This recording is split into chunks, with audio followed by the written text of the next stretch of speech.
శ్రీ గురుభ్యో నమః. ఓం శ్రీ సాయినాథాయ నమః. మనం ఆ సాయినాథుని అనుగ్రహంతో 10వ అధ్యాయంలోకి ప్రవేశించాం. ఈ అధ్యాయంలో మనకేం తెలియచేస్తున్నారు? సాయిబాబా జీవితం యొక్క తీరుతెన్నులు, ఆయన పడుకునేటటువంటి బల్ల, అలాగే షిరిడీలో ఆయన యొక్క నివాసం, ఆయన బోధనలు, ఇలాంటి విషయాలన్నీ కూడా మనకి ఈ అధ్యాయం ద్వారా తెలియచేస్తున్నారు. ఎల్లప్పుడూ సాయిబాబాను భక్తి ప్రేమలతో జ్ఞప్తి యందు ఉంచుకోండి. ఎందుకంటే వారు ప్రతి మనుషునికి మేలు చేయటం యందే లీనమై ఉండేవారు. ఎప్పుడూ ఆత్మధ్యానంలో మునిగి ఉండేవారు. వారిని జ్ఞప్తి యందు ఉంచుకొనడమే జీవన్మరణముల సమస్యకు పరిష్కారం చేసినట్లు అవుతుంది. అంతే కదండి. నిరంతరం భగవన్నామస్మరణ చేయటం వలన మనకి ఉన్నటువంటి జీవన్మరణ సమస్యల నుండి బయటపడిన వాళ్ళం అవుతాం. అందుకని ఎల్లప్పుడూ భగవన్నామ స్మరణ చేసుకోమని చెప్తున్నారు. జ్ఞప్తి యందు ఉంచుకోవడం అంటే స్మరణ చేయమని, నిరంతరం భగవన్నామ స్మరణ చేయమని. సాధనములన్నింటిలో ఇదే గొప్పది, అతి సులభమైంది కూడా. అంతే కదండి. నామస్మరణ చేయడం చాలా సులువు. పూజ చేయాలి అంటే కొంచెం కష్టపడాలి. ఒక పారాయణ చేయాలంటే కష్టపడాలి. నిరంతరం రామ రామ, సాయి సాయి, శివ శివ అనుకోవడానికి పెద్ద కష్టపడక్కర్లేదు. ఏ పని చేస్తున్నా కూడా మీరు ఆ నామాన్ని స్మరించుకుంటూ ఉండవచ్చు. మనకి కలియుగంలో కూడా తరించేటటువంటి సులభమైన మార్గం అదేనని మనకి ఎన్నో పురాణాలు తెలియచేస్తున్నాయి. వ్యయ ప్రయాసాలు లేనిది, ఖర్చు శ్రమ కూడా లేనిది, కొద్ది శ్రమ వలన గొప్ప ఫలితాలు పొందవచ్చు. నామస్మరణ వల్ల అంటే నిరంతరం రామారామ అనుకోవటం వల్ల ఎన్నో గొప్ప ఫలితాలు పొందవచ్చు. అందువలన మన బుద్ధి సరిగా ఉన్నప్పుడే ప్రతి నిమిషము ఈ సాధన అనుష్ఠించవలెను. ఎందుకంటే ఇప్పుడు మనం బాగానే ఉన్నాం, ఇప్పుడు అలవర్చుకున్నాం అనుకోండి, ఆఖరి రోజుల్లో, చివరి రోజుల్లో అప్పుడు మనకి కన్ను కనిపించదు, కాళ్ళు చేతులు సత్తువ ఉండవు, రాను రాను నీరసించిపోతాం, నడవలేము, కూర్చోలేము, నుంచోలేము, సరిగా చూడలేము, కనబడదు, వినబడదు, మాట సరిగా రాదు, వణుకొస్తుంది.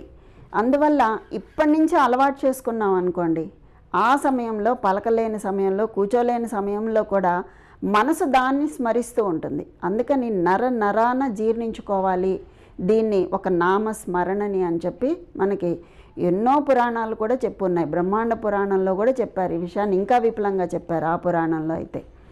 అందువల్ల ఆ నామస్మరణని జీర్ణించుకోవాలి. నరాన కూడా మనం జీర్ణించుకోవాలి. కూర్చున్నా నుంచున్నా కూడా. ఒక ఆయన నిద్దట్లో, అర్ధరాత్రి నిద్దట్లో లేపినా కూడా శ్రీమాత శ్రీమాత్రే నమః అంటూ లేస్తాట ఆయన. అంటే ఆయనకి నిద్దట్లో కూడా ఆ స్మరణ వచ్చింది. అంటే ఆ విధంగా మనం కూడా నామస్మరణని అలవర్చుకోవాలి. అది ఎలా వస్తుంది? కాస్త ఇప్పుడు ఓపికగా ఉన్నప్పుడే మనం దానిని స్మరణ చేయడం మనం అలవాటు చేసుకున్నట్లయితే అది అలా వచ్చేస్తుంది మనకి అని చెప్పి చెప్తున్నారు ఇందులో. అందువలన బుద్ధి సరిగా ఉన్నప్పుడే ప్రతి నిమిషము కూడా ఈ సాధనాన్ని అనుష్ఠించాలి. ఇతర దైవతములు కొలువు భ్రమ. అంటే ఇంకేదో పెడతాము, పారాయణ చేసి, ఇలాంటివన్నీ కూడా కొన్ని భ్రమలు. ఏ స్వామివారో ఉన్నారు, వెళ్తామంటాం.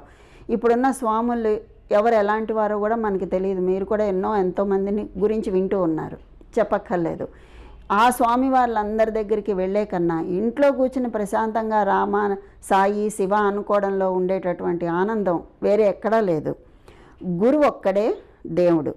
సద్గురువు చరణములను నమ్మి కొల్చినచో వారు మన అదృష్టాన్ని బాగు చేయగలరు.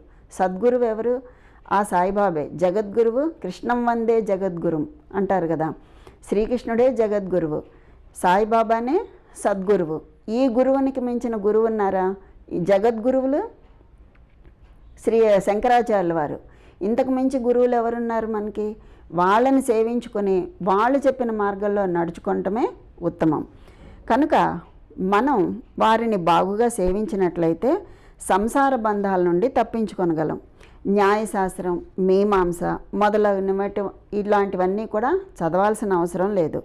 కష్టములు, విచారములు అనే సముద్రంలో వారిని మన జీవిత కర్ణధారిగా చేసుకున్నట్లయితే మనము సులభంగా సాగరాన్ని దాటగలం.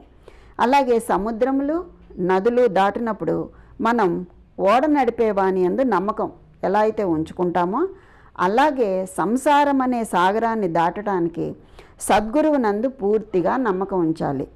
సద్గురువు భక్తుల యొక్క ఆంతరంగిక ప్రేమ భక్తులను గమనించి వారికి జ్ఞానాన్ని శాశ్వత ఆనందాన్ని కూడా ప్రసాదిస్తారు. ఇంతకుముందు అధ్యాయంలో బాబా యొక్క భిక్షాటనం గురించి అప్పుడు కలిగినటువంటి భక్తుల అనుభవాల గురించి చెప్పుకున్నాము. ఈ అధ్యాయంలో ఏం చెప్తున్నారు? బాబా ఎక్కడ ఉన్నారు, ఎలా పడుకునేవారు, ఎలా బోధించేవారు, ఇలాంటివన్నీ కూడా ఈ అధ్యాయంలో చెప్తాను అని చెప్తున్నారు ఈ గ్రంథకర్త. ఏం చెప్తున్నారు? మొట్టమొదట బాబా ఎక్కడ పడుకునేవారో చూద్దాం. నానా సాహెబ్ డేంగ్లే బాబా, ఆయన నానా సాహెబ్ డేంగ్లే అనే ఆయన బాబా నిద్రించడానికి కోసం ఒక కర్ర బల్లను తీసుకొచ్చారట.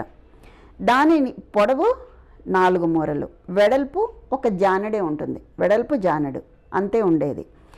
ఆ బల్లను నేలపై వేసి పడుకోవాలి, అందుకు వీలుగా ఉన్నది ఆ బల్ల.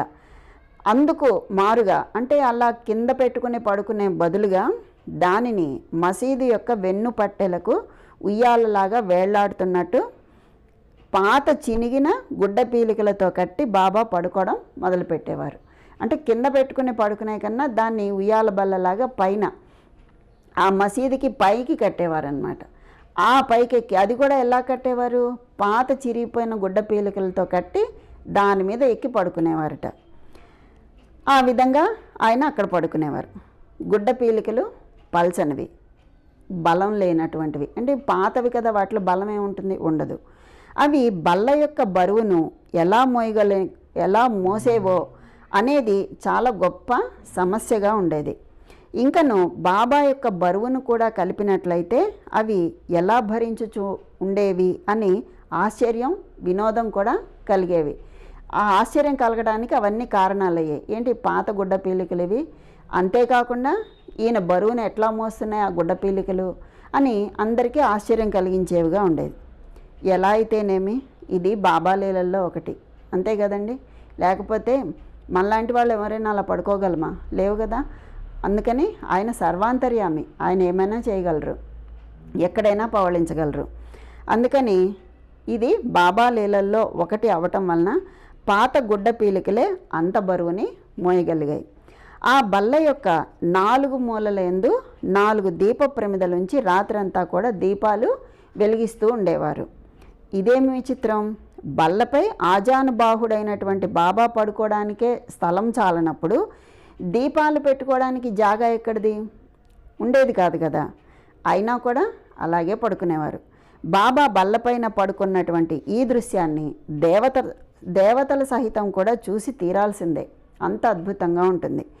ఆ బల్లపైకి బాబా ఎలా ఎక్కుతూ ఉండేవారు, ఎలా దిగుతూ ఉండేవారు అనేవి అందరికీ చాలా ఆశ్చర్యాన్ని కలిగిస్తూ ఉండేది. అనేక మంది, అంటే చాలామంది ఎంతో ఉత్సాహంతో ఆ బాబా గారు ఆ బల్లపైకి ఎక్కటం దిగడం గమనించడం కోసం కనిపెట్టుకుని ఉండేవారట. ఆయన ఎలా ఎక్కుతారు, ఎలా పడుకుంటారు, ఎలా దిగుతారు, ఎలా అయినా ఇది కనిపెట్టాలి అని చెప్పి చాలామంది అనుకున్నారట. కానీ బాబా ఎవ్వరికీ అంత తెలియనివ్వలేదు. అలా అందరికీ తెలిసిపోతే ఆ సర్వాంతర్యామి అది అందరికీ తెలుసుకునేటటువంటి అధికారం కలగదు. అది కలగాలి అంటే దానికి తగిన అనుష్ఠానం ఉండాలి. ఆ దైవశక్తి ఉంటే అవన్నీ తెలుస్తాయి మనకి. ఆయన ఎలా ఎక్కి పడుకున్నారు, ఎలా దిగారు అనేది. అది తెలియాలి అంటే తగిన భక్తి శ్రద్ధ అవన్నీ మనలో ఉంటే అవన్నీ పరమాత్మే మనకి చూపిస్తాడు. మనం చూడాలని ఆతృత పడక్కర్లేదు. కానీ ఆయన ఎవ్వరికీ తెలియనివ్వలేదు. జనాలు గుంపులుగా గుమికోవటం వల్ల బాబాగారు విసుగు చెంది ఒకనాడు ఆ బల్లను విరిచి పారేశారు. బాబా స్వాధీనంలో అష్టసిద్ధులు ఉన్నాయి. అష్టసిద్ధులు ఉంటే ఏది అడిగితే అది చేయొచ్చు, ఎక్కడికి కావాలంటే అక్కడికి వెళ్ళొచ్చు, ఏది కోరుకుంటే అది వస్తుంది అష్టసిద్ధులు ఉంటే. కానీ బాబా వాటిని అభ్యసించలేదు. ఆ అష్టసిద్ధులు పొందాలి అంటే ఎంతో కష్టపడాలి. ఎంతో కష్టపడితే కానీ ఆ సిద్ధులు సాధ్యం కావు. కానీ ఆయన వేటిని అభ్యసించలేదు, కోరుకోనూ లేదు. అష్టసిద్ధులు కావాలని ఎప్పుడు కోరుకోలేదు. ఆయన పరిపూర్ణులు కనుక వారికి అవి సహజంగానే అలవడ్డాయి. అంతేకాదు 3.5 మూరల పొడవు మనుషునిలాగా సాయిబాబా కనిపించినప్పటికీ ఆయన అందరి మనసులందు ఉండేవారు. అంతరంగమున నిర్వ్యామోహులు, నిస్పృహులై ఉన్నప్పటికీ బహిరంగంగా బాబా లోకుల మేలు కోరేవారిగా కనిపించేవారు. లోపల వారికి ఎవరి ఎందైనా కూడా అభిమానం ఉండేది కాదు. అంటే ఒకళ్ళ వెంపు అభిమానం, ఒకళ్ళంటే అభిమానం లేకుండా ఉండడం అలా ఏమీ ఉండదు ఆయనకి. అందరూ సమానమే ఆయనకి. అందుకని మనసులో ఒకరి పట్లే అభిమానం అనేటటువంటిది ఆయనలో ఉండేది కాదు. కానీ బయటికి కోరికల పుట్ట అన్నట్లు కనిపించేవారు. అంతరంగమున శాంతమునకు ఉనికి పట్టైనను చెంచల మనస్సు ఉన్నటువంటి మనుషునిలాగా కనిపించేవారట. అంటే అంత నిర్మలమైనప్పటికీ బయటకి మనలాగా చూసే వాళ్ళకి ఆయన కూడా సామాన్య మానవుల్లా కనిపించేవారట. లోపల పరబ్రహ్మ స్థితి ఉన్నప్పటికీ బయటికి దెయ్యంలాగా నటిస్తూ ఉండేవారు. లోపల అద్వైతి అయినప్పటికీ బయటకు ప్రపంచానంతటికీ కూడా, అంటే ఈ ప్రపంచమంతా కూడా నన్ను తగులుకొన్నది అనే వానిలాగా కనిపించేవారట. ఒక్కొక్కప్పుడు అందరినీ ప్రేమతో చూసేవారు, ఇంకొకప్పుడు వాళ్ళపై రాళ్ళు రువ్వేవారు. ఒక్కొక్కప్పుడు వాళ్ళని తిడుతూ ఉండేవారు, ఇంకొకప్పుడు వారిని కౌగిలించుకొని నెమ్మదిగాను ఓర్మితోనూ చెంచలము లేని వాని వలె మాట్లాడుతూ కనిపించేవారట. ఆయన ఎల్లప్పుడూ ఆత్మానుసంధానమందే మునిగి ఉండేవారు. భక్తులపై కారుణ్యమును చూపుతూ ఉండేవారు. వారు ఎప్పుడూ కూడా ఒకే ఆసనమునందు కూర్చునేవారు. ప్రయాణములు చేసేవారు కాదు. వారి దండము చిన్న పొట్టి కర్ర, అదే ఆయన దండం. దానిని సదా చేతిలో ఉంచుకునేవారు. ఎప్పుడు ఆయన చేతిలో అది ఉండేది. ఇతరమైన ఆలోచనలు ఏమీ లేకుండా ఎప్పుడూ శాంతంగా ఉండేవారు. ఐశ్వర్యమును కానీ పేరు ప్రతిష్టలను కానీ లక్ష్య పెట్టకుండా భిక్షాటనం చేసి జీవించేవారు. అట్టి జీవితము ఆయన గడిపేవారు. ఎప్పుడు అల్లా మాలిక్ అని అంటూ ఉండేవారు. అంటే భగవంతుడే యజమాని అని దాని భావం. భక్తుల యందు సంపూర్ణ ప్రేమ కలిగి ఉండేవారు. ఆత్మజ్ఞానమునకు ఉనికి పట్టుగాను దివ్యానందమునకు పెన్నిధిగాను కనిపిస్తూ ఉండేవారు. ఆద్యంతములు లేక అక్షయమైనట్టి భేదరహితమైనట్టి బాబా యొక్క దివ్య స్వరూపము విశ్వమంతా ఆవరించిన ఆ పరబ్రహ్మమూర్తియే షిరిడీ సాయి అవతారముగా వెలిసింది. అంతా కూడా పరబ్రహ్మ స్వరూపమైనటువంటి అవతారం షిరిడీ సాయి అవతారం. నిజంగా పుణ్యులు అదృష్టవంతులు మాత్రమే ఈ నిధిని గ్రహించగలుగుతూ ఉండేవారు. అందరూ తెలుసుకోలేకపోయేవారు. కొంతమందికి మాత్రమే ఆయన పరబ్రహ్మ స్వరూపం అని తెలిసేది, అందరికీ తెలిసేది కాదు. అంటే ఎవరికి తెలుస్తుంది? ఆ అనుష్ఠాన బలం ఉన్న వాళ్ళకే ఆయన పరబ్రహ్మ స్వరూపం అని తెలుసుకోగలుగుతారు. సాయిబాబా యొక్క నిజమైన శక్తిని కనుగొనలేని వాళ్ళు బాబాను సామాన్య మానవునిగా ఎంచేవారు. ఇప్పటికీ అట్లు భావించేవాళ్ళు దురదృష్టవంతులని చెప్పొచ్చు. ఆయన మామూలు మనిషే అని ఇప్పటికీ అనుకుంటూ ఉంటే ఆ అనుకునేవాళ్ళు దురదృష్టవంతులు అని భావించవచ్చు అని చెప్తున్నారు ఇందులో మనకి. బాబా యొక్క తల్లిదండ్రుల గురించి కానీ వారి సరి అయిన జన్మ తేదీ కానీ ఎవరికీ తెలియవు. వారు షిరిడీలో ఉండటాన్ని బట్టి దానిని సుమారుగా నిశ్చయించవచ్చు. బాబా 16 ఏళ్ల వయసులో షిరిడీ వచ్చి 3 సంవత్సరములు మాత్రం అక్కడ ఉన్నారు. హఠాత్తుగా అక్కడి నుండి అదృశ్యులైపోయారు. కొంతకాలం తర్వాత నైజాం రాజ్యంలోని ఔరంగాబాదుకు సమీపంలో కనిపించారు. 20 సంవత్సరాల వయసులో చాంద్ పాటిల్ అనే ఆయన తన పెండ్లి గ్రూపుతో, అంటే ఆ పెండ్లి గుంపుతో కలిసి షిరిడీ చేరుకున్నారు. ఆ చాంద్ పాటిల్తో పాటు తిరిగి షిరిడీ చేరుకున్నారు బాబాగారు. అప్పటి నుంచి 60 సంవత్సరములు షిరిడీ వదలకుండా అక్కడే ఉన్నారు. ఆ తర్వాత 1918వ సంవత్సరంలో మహాసమాధి చెందారు. దీనిని బట్టి బాబా సుమారు 1838వ సంవత్సరం ఆ ప్రాంతములందు జన్మించి ఉంటారు అని భావించవచ్చు. 17వ శతాబ్దంలో రామదాసు అను యోగి పుంగవుడు, అంటే ఈయన కాలం సుమారుగా 1608 నుంచి 1681 వరకు, ఆ మధ్యకాలంలో ఉండేవారు ఈ రామదాస్ అనేటటువంటి యోగి.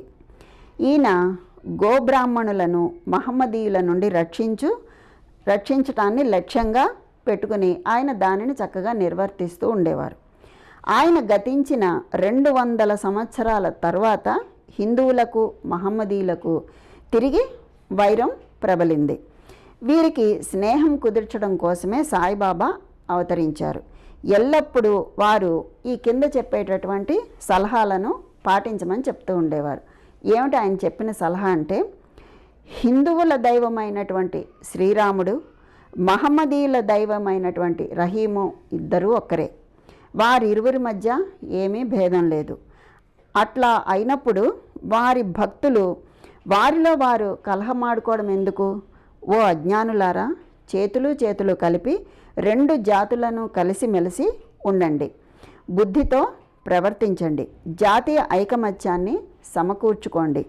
వివాదము వల్ల కానీ ఘర్షణ వల్ల కానీ ప్రయోజనం లేదు. అందుచే వివాదాన్ని విడిచిపెట్టండి, ఇతరులతో పోటీ పడకండి, మీ యొక్క వృద్ధిని మేలుని చూసుకోండి. భగవంతుడు మిమ్మల్ని రక్షిస్తాడు. యోగము, త్యాగము, తపస్సు, జ్ఞానము మోక్షానికి మార్గాలు. వీటిలో ఏదైనా అవలంబించి మోక్షమును సంపాదించకపోయినట్లయితే మీ జీవితం వ్యర్థము. ఎవరైనా మీకు కీడు చేసినట్లయితే ప్రత్యుపకారం చేయకండి. ఇతరుల కొరకు మీరేమైనా చేయగలిగినట్లయితే ఎప్పుడూ మేలు మాత్రమే చేయండి, అపకారం చేయొద్దు అని చెప్పి ఈయన చెప్పేటటువంటి బోధ అన్నమాట. అని సంగ్రహంగా ఇదే బాబా యొక్క బోధ. ఇది ఇహమునకు పరమునకు కూడా పనికి వస్తుంది. ఇహము అంటే ఈ లోకంలోను, పరం అంటే చనిపోయిన తర్వాత వెళ్ళే లోకానికి. ఆ రెండింటికి కూడా ఈ బోధన అనుసరించి నడుచుకున్నట్లయితే అది ఇక్కడికి అక్కడికి కూడా పనికి వస్తుంది. ఆయన ఎప్పుడు ఇదే బోధ చెప్తూ ఉండేవారు అందరికీ కూడాను. అయితే గురువులమని చెప్పుకొని తిరిగేటటువంటి వాళ్ళు ఎంతోమంది ఉన్నారు. వారు ఇంటింటికి తిరుగుతూ వీణ చిరతలు చేత పట్టుకుని ఆధ్యాత్మిక ఆడంబరాన్ని చాటిస్తూ ఉండేవారు. శిష్యుల చెవులలో మాత్రము ఊది వారి వద్ద నుండి ధనము లాక్కునేవాళ్ళు. అంటే శిష్యుల దగ్గరే చెప్పి ఏమైనా ఉపదేశాలు అలాంటి శిష్యులకి చెప్పి వాళ్ళ నుండి ధనాన్ని తీసుకుంటూ ఉండేవారు. పవిత్ర మార్గమును మతమును బోధిస్తామని చెప్తూ ఉంటారు. కానీ మతం అంటే ఏమిటో వాళ్ళకే తెలియదు. స్వయముగా వారు అపవిత్రులు. సాయిబాబా తన గొప్పతనము ఎప్పుడూ కూడా ప్రదర్శించాలి అని అనుకోలేదు. వారికి శరీరాభిమానము ఏమాత్రం లేదు. కానీ భక్తుల యందు మిక్కిలి ప్రేమ మాత్రం ఉండేది. నియత గురువులు అని అనియత గురువులు అని 2 విధాలు. నియత గురువులు అంటే నియమింపబడిన వారు అని. అనియత గురువులు అంటే సమయానుకూలంగా వచ్చి ఏదైనా సలహాలనిచ్చి మన అంతరంగమున ఉన్నటువంటి సుగుణమును వృద్ధి చేసి మోక్ష మార్గము తొక్కునట్లు చేసేవాళ్ళు అనియత గురువులు.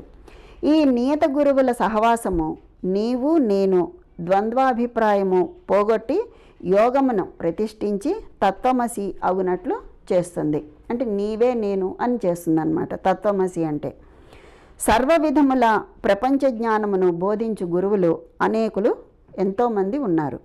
కానీ మనల్ని ఎవరైతే సహజ స్థితి యందు నిలబడినట్లు చేసి మనలను ప్రపంచపు ఉనికికి అతీతముగా తీసుకొని పోతారో వాళ్ళే సద్గురువులు. సాయిబాబా అటువంటి సద్గురువు. వారి మహిమ వర్ణనాతీతం. ఎవరైనా వారిని దర్శించినట్లయితే బాబా వారి యొక్క భూత భవిష్యత్ వర్తమానములు అన్నింటినీ కూడా చెప్పేవారు. ప్రతి జీవి యందు బాబా దైవత్వాన్ని చూసేవారు. స్నేహితులు విరోధులు వారికి సమానులే. నిరభిమానము సమత్వము వారిలో మూర్తీభవించినవి. దుర్మార్గుల అవసరములను కూడా తీర్చేవారు. కలిమిలేములు వారికి సమానము. వారు మానవ శరీరముతో ఉన్నప్పటికీ వారికి శరీరమునందు కానీ గృహమునందు కానీ అభిమానము లేకుండెను. వారు శరీరధారుల వరే కనిపించినప్పటికీ నిజముగా నిశ్శరీరులు, జీవన్ముక్తులు. బాబాను భగవానుని వలె పూజించిన షిరిడీ ప్రజలు పుణ్యాత్ములు.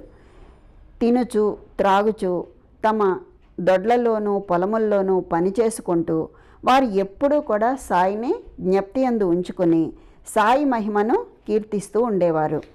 సాయి తప్ప ఇంకొక దైవమును వారు ఎరిగి ఉండలేదు.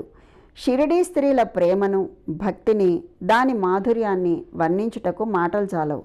వారు అజ్ఞానులైనప్పటికీ కూడా ప్రేమతో పాటలను కూర్చుకొని వారికి వచ్చు భాషా జ్ఞానంతో వాటిని పాడుకుంటూ ఉండేవారు.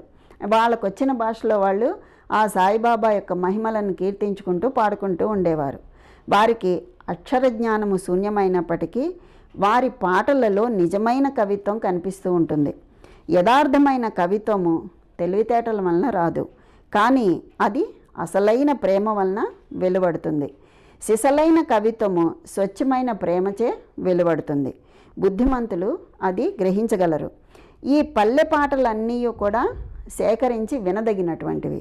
ఏ భక్తుడైనా కానీ దీనిని శ్రీ సాయిలీల సంచికలో ప్రకటిస్తే బాగుండును అని చెప్పి కూడా ఇందులో తెలియచేస్తున్నారు. అంటే సేకరించి ఉన్నాయి, వాటిని ప్రచురిస్తే తెలియని వాళ్ళకు కూడా తెలుస్తుంది. అందులోని మాధుర్యాన్ని అందరూ కూడా గ్రహించగలుగుతారు, ఆస్వాదించగలుగుతారు. అది అలా ప్రకటిస్తే బాగుండు అని కోరుకుంటున్నారు. ఆ తర్వాత భగవంతునికి 6 లక్షణాలు ఉన్నాయి. అవి 1 కీర్తి, ధనము, అభిమానం లేకుండుట, జ్ఞానము, మహిమ, ఔదార్యం. ఈ 6 గుణాలు భగవంతుని యొక్క లక్షణాలు. బాబాలో ఈ గుణములన్నీ ఉన్నాయి.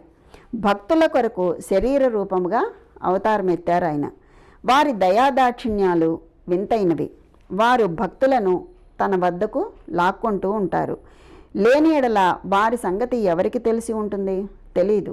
ఆయనే ఎవరికైనా కష్టం వస్తే ఆయనే తన దగ్గరికి తీసుకుని వాళ్ళ కష్టాన్ని తీర్చేవారు. భక్తుల కొరకు బాబా పలికిన పలుకులు సరస్వతీదేవి కూడా పలుకుటకు భయపడుతుందట. ఆయన ఏం చెప్తున్నారు? అందులో ఒకటి ఇక్కడ చెప్తున్నారు. బాబా మిక్కిలి అణుకువతో ఈ విధంగా చెప్పేవారట. బానిసలలో బానిసనగు నేను మీకు రుణస్థుడను. మీ దర్శనముచే నేను తృప్తుడనైతిని. మీ పాదములు దర్శించుట నా భాగ్యము. మీ అశుద్ధములో నేనొక పురుగును, అట్లగుట వలన నేను ధన్యుడను అని చెప్తున్నారు బాబాగారు. అంటే ఇటువంటి పలుకులు సరస్వతీదేవి కూడా పలకలేదట. అంత గొప్ప స్వరూపులు ఆయన. ఏమి వారి అణుకువ? దీనిని ప్రచురించి బాబాను కించపరిచితనని ఎవరైనా అనుకున్నట్లయితే వారిని క్షమాపణ కోరెదను. ఇదంతా మనకి గ్రంథకర్త వివరిస్తున్నారు. తత్పరిహారార్థమై బాబా నామజపాన్ని చేసేదను. ఇంద్రియ విషయములను అనుభవించు వాని వలె బాబా పైకి కనిపించినప్పటికీ వారికి వాని యందు ఏమాత్రము అభిరుచి ఉండేది కాదు. అనుభవించు స్పృహయే ఆయనకి లేకుండెను.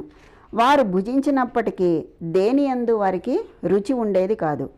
వారు చూచుచున్నట్లు కనిపించినను, అంటే చూస్తున్నట్లు మనకు కనిపిస్తుంది, కానీ వారికి చూచుదాని యందు శ్రద్ధ లేకుండెను.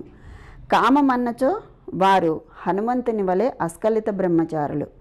వారికి దేని యందు మమకారము లేదు. వారు శుద్ధ చైతన్య స్వరూపులు. కోరిక, కోపము మొదలగు భావములకు విశ్రాంతి స్థలం ఆయన. వేయేలా వారు నిర్మములు, స్వతంత్రులు, పరిపూర్ణులు. దీనిని వివరించడానికి ఒక ఉదాహరణ చెప్తానంటున్నారు. ఏంటది?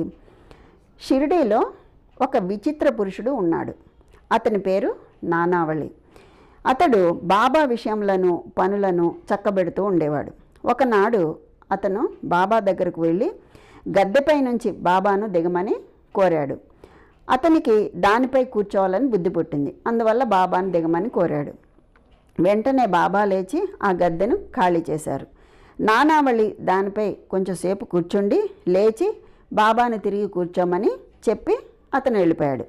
బాబా మళ్ళీ తిరిగి తన గద్దెపై ఆయన కూర్చున్నారు. నానావళి బాబా పాదములకు సాష్టాంగ నమస్కారం చేసి వెళ్ళిపోయాడు.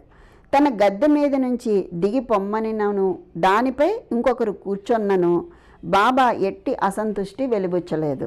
నానావళి ఎంత పుణ్యాత్ముడో భక్తుడో, కానీ బాబా మహాసమాధి చెందిన 13వ నాడు అతను కూడా దేహత్యాగం చేశాట. ఎంత పుణ్యాత్ముడో కదండి. యోగీశ్వరుల కథాశ్రవణం, వారి సాంగత్యం, అది ఎంతో సులభమైనటువంటి మార్గం అని చెప్తున్నారు. ఎలా అంటే సాయిబాబా సామాన్య మానవుని వలె నటించినప్పటికీ వారి చర్యలను బట్టి అసామాన్యమైన కౌశల్యము, బుద్ధి కలవారని మనకి తెలియవస్తుంది. వారు చేసేదంతా కూడా తన భక్తుల మేలు కోసమే. వారు ఆసనములు కానీ, యోగాభ్యాసములు కానీ, మంత్రోపదేశాలు కానీ తమ భక్తులకు ఎప్పుడూ ఉపదేశించలేదు. తెలివితేటలను పక్కకు పెట్టి సాయి సాయి అను నామమును మాత్రము జ్ఞప్తి యందు ఉంచుకో అని చెప్పి మాత్రం చెప్పారు. అలా చేసినట్లయితే మీ బంధముల నుండి విముక్తులై స్వాతంత్రము పొందుతారు అని చెప్పారు. పంచాగ్నుల నడుమ కూర్చోవడం, యాగాలు చేయటం, మంత్రజపం చేయటం, అష్టాంగ యోగం ఇవన్నీ కూడా బ్రాహ్మణులకే వీలు పడతాయి, అందరికీ సాధ్యం కావు. అవి ఇతర వర్ణముల వారికి ఉపయుక్తములు కూడా కావు. ఆలోచించుటే మనసు యొక్క పని. అది ఆలోచించకుండా ఒక్క నిమిషమైనా ఉండలేదు. దానికి ఏదైనా ఇంద్రియ నియమము, ఇంద్రియ విషయము జప్తికి వచ్చినట్లయితే దానినే చింతిస్తూ ఉంటుంది. ఇప్పుడు మనసు మనం భగవంతుని ఎదురుకుండా కూర్చొని ధ్యానిస్తూ ఉంటే ఆ మనసు అక్కడ నిలబడదు, వేరే వెంటనే ఏదో విషయం గుర్తుకొస్తుంది, దాన్ని ధ్యానించడం మొదలు పెడుతుంది మనసు. అందుకని మనసుని అదుపు చేసుకోవడం చాలా కష్టము. అందుకని ఏం చేస్తున్నారు, దేని ఎందైనా ఇంద్రియ విషయము జ్ఞప్తికి వచ్చినట్లయితే మనసుకి వెంటనే దానినే చింతిస్తూ ఉంటుంది, అంటే దాన్నే ఆలోచిస్తూ ఉంటుంది. గురువును జ్ఞప్తికి తెచ్చినట్లయితే దానినే చింతిస్తూ ఉంటుంది. అందువల్ల మనం గుర్తు తెచ్చుకోవాల్సింది ఏంటి, సద్గురువుని గుర్తు తెచ్చుకోవాలి, సద్గురువు నామమును గుర్తు తెచ్చుకోవాలి, ఆయన లీలలను గుర్తు తెచ్చుకోవాలి. అలా తెచ్చుకుని ఉంటే మనం ఆ మనసు వేరే చోటకి పోకుండా అక్కడే ఉంటుందన్నమాట. అందుకని అలాగా చెయ్యండి అని చెప్తున్నారు. మీరు సాయిబాబా యొక్క గొప్పతనమును, వైభవమును శ్రద్ధగా విన్నారు. ఇదియే వారిని జ్ఞప్తి యందు ఉంచుకొనడానికి సహజమైన మార్గము. ఇదియే వారి పూజ, కీర్తన. అందుకని ఇదే చెయ్యండి మీరు అని చెప్తున్నారు. యోగీశ్వరుల కథలను వినటం పైన చెప్పిన ఇతర సాధనముల వలె కష్టమైంది కాదు. అంటే ఆ యోగీశ్వరులు భక్తుల కథలు విని కూడా మనం తరించవచ్చు. ఆ వినడం అనేది అంత పెద్ద కష్టమైన పని కాదు కదా. ఇంతకుముందు చెప్పిన అష్టాంగ యోగ మార్గాలు ఇలాంటివన్నీ కష్టమైనటువంటివి. ఈ శ్రవణం అనేది, వినటం అనేది చాలా తేలికైన పనే కదా. అందుకని ఆయన ఏం చెప్తున్నారు, యోగీశ్వరుల కథలను వినటం పైన వినుట పైన చెప్పిన ఇతర సాధనముల వలె కష్టమైంది కాదు, అంతే కదా. ఇది మిక్కిలి సులభ సాధ్యమైంది. వారి కథలు సంసారమునందగల భయాలను అన్నింటినీ పారద్రోలి పారమార్థిక మార్గమునకు తీసుకొని పోతాయి. వాళ్ళ కథలు విన్నారు అనుకోండి, వాళ్ళు ఎంత కష్టపడి భగవంతుడిని చేరుకున్నారు అనే కథలు వింటే, అందులో ఏ ఒక్క భక్తుడి యొక్క కథని విని మనకు అన్వయించుకుని మనం ఆ విధంగా ఎంతో కొంత చేసుకున్నట్లయితే ఆ విధంగా మనము తరించగలం. అది సులభ సాధ్యమైనదే కదా. కనీసం నిరంతరం వాళ్ళ కథలు వింటూ ఉన్నా కూడా మన మనసు అక్కడ లగ్నం అవుతుంది, అప్పుడన్నా మనం తరించవచ్చు. ఇది ఏమంత కష్టం కాదు కదా, కథలు వినడం అనేది కష్టం కాదు కదా. అందుకని ఇది చాలా సులభమైనటువంటిది. ఈ కలియుగంలో తరించడానికి ఇంతకంటే సులభమైన మార్గం లేదు. మనకు ఒక పురాణంలో కూడా చెప్తాడు, భగవంతుడిని ఏదైనా వరం కోరుకోవాలి అంటే ఏం కోరుకుంటావంటే నన్ను కలియుగంలో పుట్టించు అని చెప్పి కోరుకుంటాట. ఎందుకని ఇలా అడుగుతున్నావంటే, ఈ కలియుగంలో నామస్మరణతో తరించిపోవచ్చు, అంత సులభంగా తరించిపోవచ్చు, అందుకని నన్ను కలియుగంలో పుట్టించమని చెప్పి కోరుకుంటాట మానవుడు. కృతయుగంలో, ద్వాపరయుగం, త్రేతాయుగం వీటిలో అనుష్ఠానాలు, నియమనిష్టలు ఎక్కువ. అలా అంత నియమంగా చేస్తే కానీ తరించలేం. ఇక్కడ అలా అక్కర్లేదు, కేవలం నామస్మరణతో తరించిపోవచ్చు. అందుకని నన్ను కలియుగంలో పుట్టించమని కోరుకుంటాట భగవంతుడిని. అందువల్ల మనం ఏమాత్రం కష్టం లేదు, పారమార్థిక మార్గానికి తీసుకుపోతున్నది. కాబట్టి ఈ కథలని వినండి, వానినే మననం చేసుకుంటూ జీర్ణించుకోండి. ఇంత మాత్రం చేసినట్లయితే బ్రాహ్మణులే కాక స్త్రీలు, తక్కిన జాతుల వారు కూడా పవిత్రులవుతారు. అందరికీ తేలికే వినడం, ఎవరైనా వినొచ్చు, పిల్లలు, పెద్దలు, ముసలి, ముతక, స్త్రీ, పురుష ఏ భేదం లేకుండా అందరూ వినొచ్చు చక్కగా. అందుకని అలా విని తరించుకోండి, అవన్నీ గుర్తు తెచ్చుకోండి, పవిత్రులు అవ్వండి అని చెప్తున్నారు. ప్రాపంచిక బాధ్యతలందు తగులుకొని ఉన్నప్పటికీ మీ మనసును సాయిబాబాకి అర్పించండి. వారి కథలు వినండి, వారు తప్పక మిమ్మల్ని ఆశీర్వదించగలరు. ఇది మిక్కిలి సులభమైనటువంటి మార్గం. అయితే అందరూ దీనిని ఎందుకు అవలంబించరు అంటే అనొచ్చు, అందరూ ఎందుకు దీన్ని అవలంబించరు, ఇది తేలికే అని చెప్తున్నారు కదా అంటే కారణం ఏంటంటే, భగవంతుని కృపా కటాక్షం లేని ఎడల యోగుల చరిత్రలను వినటానికి మనసు అంగీకరించదు. ఒక మాట వినాలన్నా కూడా భగవంతుని గురించి ఆ అనుగ్రహం లేకపోతే ఆ మాట వినలేమట. మనం స్తోత్రం పారాయణ చేద్దాము, ఎవరో చెప్తారు లలితా సహస్రనామ స్తోత్రం అని, ఆ మాట వినడానికి కూడా ఆ అనుగ్రహం ఉంటే తప్ప అది వినలేమట. లేకపోతే వాళ్ళు చెప్దామని వచ్చినా ఇప్పుడు కాదు తర్వాత రండి అంటాం. అంటే ఆ అనుగ్రహం ఉంటే కనీసం ఆ మాటనన్నా వింటాం. ఆ విన్నాము అంటే మెల్లగా చదువుతాం, చదివాము అంటే అందులో లీనమవుతాం, లీనమయ్యాము అంటే ఆ భగవంతుడిని చేరుకుంటాము. ఆ అనుగ్రహం ఉంటే తప్ప మనం అవి వినలేము. అందుకని ఆ అనుగ్రహం కలగాలి అంటే నామస్మరణ చేస్తే మనకి ఆ భక్తులందరి కథలు వినేటటువంటి అదృష్టం కలుగుతుంది. తద్వారా భగవంతుడిని చేరుకోగలుగుతాం. అందువల్ల అంత సులభమైనది కూడా ఈ కలియుగంలో చేయలేకపోతున్నారు. ఇంత మొత్తుకొని చెప్తున్నారు, ఎంతోమంది చెప్తున్నారు, ఎంతోమంది పెద్దలు చెప్తున్నారు. అయినా కూడా కొంతమంది చేయలేకపోతున్నారు. చేసేవాళ్ళు చేస్తున్నారు, చేసిన వాళ్ళ గురించి కాదు. ఇంకా చాలామంది ఉన్నారు కదా, ఒక వంతు చేస్తున్నారేమో, 300 మంది ఉన్నారు చేయాల్సిన వాళ్ళు. అందరూ చేస్తే ఇలాంటి అరాచకాలు అవి జరగవు కదా. అందుకని అలాంటి బుద్ధి పుట్టదు. అందుకే అందరూ ఆచరించలేకపోతున్నారు అని చెప్తున్నారు. భగవంతుని కృపచే సర్వము నిరాటంకము సులభము. యోగీశ్వరుల కథలు వినటం అనగా వారి సాంగత్యం చేయటే. వాళ్ళ కథలు వింటున్నామంటే వాళ్ళతో కలిసి ఉన్నట్లే. యోగీశ్వరుల సాంగత్యంచే కలుగు ప్రాముఖ్యం చాలా గొప్పది. అది మన అహంకారాన్ని, శరీర అభిమానాన్ని కూడా నశింపచేస్తుంది. చావు పుట్టుకలనే బంధాలను కూడా నశింపచేస్తుంది. హృదయ గ్రంథులను తెగగొడుతుంది. తుదకు శుద్ధ చైతన్య రూపుడైనటువంటి భగవంతుని సాన్నిధ్యానికి తీసుకొని పోతుంది. విషయ వ్యామోహములందు మన అభిమానమును తగ్గించి ప్రాపంచిక కష్టసుఖములందు విరక్తి కలుగచేసి పారమార్థిక మార్గం వైపు నడుపుతుంది. మీకు భగవన్నామ స్మరణ, పూజ, భక్తి వంటి ఇతర సాధనములు లేనట్లయితే యోగీశ్వరుల ఆశ్రయమునే చేయండి. అంటే మీకు ఇలాంటివేం లేవు, పూజ కానీ స్మరణ కానీ భక్తి ఇవేమీ మీరు చేయలేరు అంటే ఇంకా ఎంత సులభంగా భగవంతుడి కిందకి దిగి వస్తున్నాడో చూడండి. మీరు పూజ చేయలేరు, నామస్మరణ చేయలేరు, మీకు భక్తి కూడా లేదు. కానీ తరించడం ఎలాగా, దానికి కూడా మార్గం చెప్పారు. మీరేమీ చేయొద్దు, ఆ యోగీశ్వరులు ఉన్నారు కదా భక్తులు, వాళ్ళ వెనకాల నడవండి, మీరు తరించిపోతారు. అంతే మీరు చేయాల్సిందని చెప్తున్నారు. అందుకని యోగీశ్వరుల ఆశ్రయమునే చేయండి. అందుకొరకే యోగీశ్వరులు వారంతట వారు భూమిపై అవతరిస్తూ ఉంటారు. ప్రపంచ పాపముల తొలగచేయనట్టి గంగా, గోదావరి, కృష్ణా, కావేరి మొదలైనటువంటి పవిత్ర నదులు కూడా యోగులు వచ్చి తమ నీటిలో స్నానము చేసి తమను పావనం చేయాలి అని భావిస్తూ ఉంటాయట. ఆ నదులు కూడా భావిస్తూ ఉంటాయట. దీనికి ఒక కథ కూడా చెప్తారు, మనకి పుండరీకుని కథ అని చెప్తారు.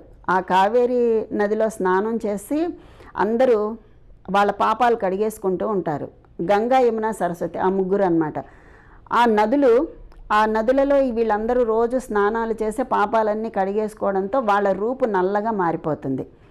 వాళ్ళు వచ్చి ఒక ముని యొక్క ఆశ్రమాన్ని తుడిచి శుభ్రం చేసి వెళ్తూ ఉంటారు. ఎప్పుడైతే ఈ శుభ్రం చేశారో వాళ్ళ రూపు వాళ్ళకు వచ్చేస్తుంది. ఆ నదులు మళ్ళీ యథారూపాన్ని పొందుతాయి. అలా ప్రతిరోజు కూడా వచ్చి వాళ్ళు ఆ ముని యొక్క ఆశ్రమాన్ని తుడిచి శుభ్రం చేసి వెళ్తూ ఉండి వాళ్ళలో ఉన్న వాళ్ళకి అంటినటువంటి పాపాన్ని తొలగించుకుంటూ ఉంటారట. అంటే ఆ మునీశ్వరుడు ఎంత గొప్పవాడో చూడండి. ఆయన ఏం చేశాడు, ఎందుకు అంత గొప్పవాడు? ఏమీ చేయాల, తల్లిదండ్రుల్ని సేవించాడు అంతే. ఆ తల్లిదండ్రుల్ని భక్తితో సేవించడం వల్ల ఆయనకు అంత శక్తి వచ్చింది. ఆయన ఏ జపం, పూజ, స్మరణ, యోగం ఏమీ లేవు, యాగం ఇలాంటివి ఏమీ చేయాల. కేవలం తల్లిదండ్రుల్ని భక్తి శ్రద్ధలతో సేవించాడు. అందువల్ల అతనికి అంత శక్తి వచ్చింది. ఆ శక్తి వల్ల వీళ్ళు తమకి అంటిన పాపాలని కడిగేసుకున్నారు ఆ నదులు. మనకు ఆ కథలో కూడా వస్తుంది. అలాగా మనం ఆ యోగుల వైభవం అటువంటిది. మన పూర్వజన్మ సుకృతంచే మనము సాయిబాబా పాదాలని పట్టుకోవాలి అని చెప్తున్నారు. అంటే ప్రపంచంలో పాపాలు తొలగి చేసేటటువంటి ఈ నదులు కూడా యోగులు వచ్చి తమ నీటిలో స్నానం చేసి తమని పావనం చేయాలి అని భావిస్తూ ఉంటారు.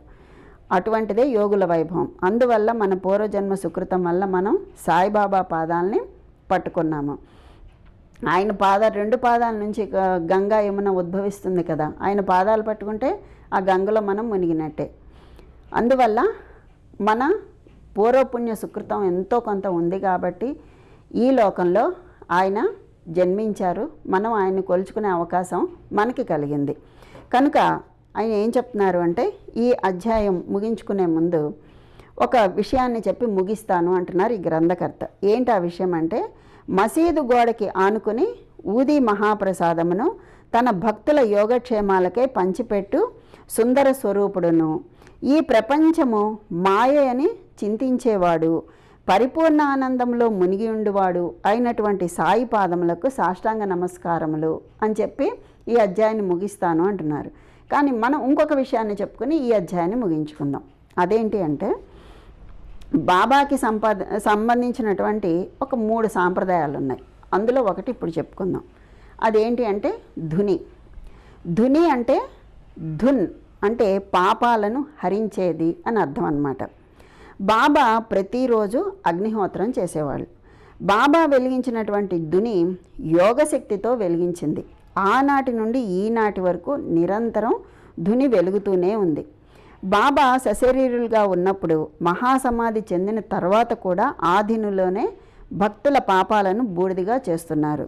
అంతేకాదు, మన పూర్వకాలంలో పెద్దలు పొయ్యి వెలిగించి ముందు అగ్నిదేవుడికి సమిధలు సమర్పించిన తర్వాతే వంటను ప్రారంభించేవారు, అగ్నిదేవుడిని ప్రార్థించేవారు. బాబా సాంప్రదాయాలకు చాలా విలువ ఇచ్చేవారు. అందుకే ఆయన కూడా ధునిని వెలిగించారు. ఆ ధుని నుండి వచ్చిన ఊదినే ప్రసాదంగాను అదే మందుగాను కూడా ఇచ్చేవారు. ధునిలో వేసే సమిధలకు కూడా ఒక పద్ధతి అంటూ ఉంది. ఎలా పడితే అట్లా ఏది పడితే అది వేయకూడదు. కొన్ని నిర్దేశించిన వస్తువులు మాత్రమే ధునిలో వెయ్యాలి. బాబా ఏదో అగ్గిపెట్టెను ఇంకేదో వినియోగించి ధునిని వెలిగించలేదు. ఆయన యొక్క యోగశక్తితో వెలిగించారు. కనుక ఆ ధునిని మనమందరం సంరక్షించుకుందాం. ఓ భక్తుడు ఏదో కోరుకుని మొక్కు చెల్లించుకోవడానికని ఏం చేశాట, ఎక్కువగా నెయ్యిని తీసుకొచ్చి ఆ ధునిలో వేశాట. ఆ ధునిలో ఎప్పుడైతే ఆ ఎక్కువ నూనె మొత్తం వేయడానికి ప్రయత్నించేటప్పటికి అది ఒక్కసారిగా ఎగిసిపడింది. అప్పటి నుండి ధునిని కేవలం దర్శనార్థం మాత్రమే అవకాశం కల్పించారు అక్కడ ఉన్నటువంటి షిరిడీ సంస్థానం వాళ్ళు. అందువల్ల ఏంటి అంటే ఆ ధునిని మనం సంరక్షించుకోవాలి. అందుకని ఎవరిని ఏ పదార్థాలు వేయకుండా కేవలం సందర్శించుకొని నమస్కారం చేసుకోవడానికి మాత్రమే అనుమతిస్తూ ఉన్నారన్నమాట. కనుక అటువంటి గొప్ప మహా పరమాత్మ మనకి మానవ రూపంలో అవతరించి మనల్ని ఉద్ధరించడానికి భూమి మీదకి వచ్చారు. అలాగ ఉద్ధరించారు. ఇప్పటికీ కూడా ఎంతోమందిని కాపాడుతూ ఉన్నారు, అనుక్షణం వెన్నంటి ఉన్నారు. అటువంటి సాయిబాబాని ఈ 10వ అధ్యాయంతో మనం ముగించుకున్నాం. ఓం శ్రీ సాయినాథాయ నమః. ఓం శాంతి శాంతి శాంతి. సర్వం శ్రీ సద్గురు సాయినాథార్పణమస్తు. శుభం భవతు. స్వస్తి.